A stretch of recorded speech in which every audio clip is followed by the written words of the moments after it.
Dito sa Lapu-Lapu City sa Cebu, nakilala namin si kwento niya. Minsan na raw napasa kanya ang pinaka-inaasam-asam ng lahat na winning lotto ticket.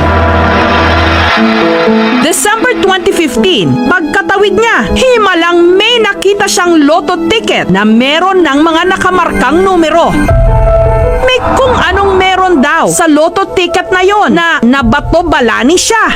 Kaya agad siyang nagtungo sa pinakamalapit na lotto outlet. Yung numerong nakita niya sa lotto ticket sa kalye, ang tinayaan niya, 14, 43, 45, 05, 15, 37. Binigay ko sa lotohan yung ticket.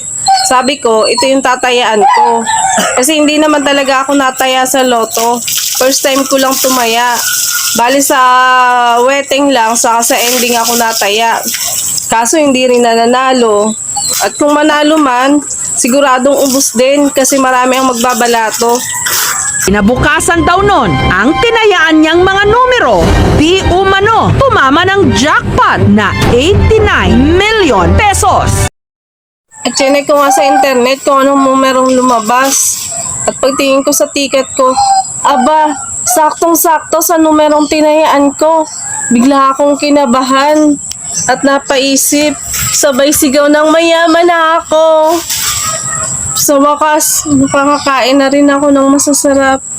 Dati-rati po kasi ang kinakain lang namin lugaw with rice.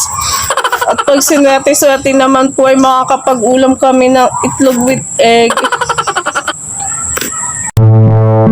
Makalipas ang 3 taon, ang bahay ni Nat marupok at hindi pa rin matapos-tapos. Wala rin silang kuryente at tubig.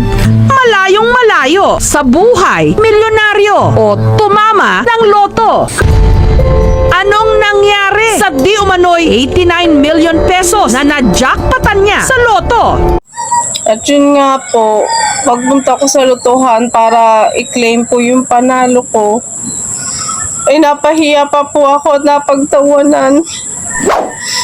Kasi yung lotto result po pala na chinek ko sa internet 2010 pa po pala.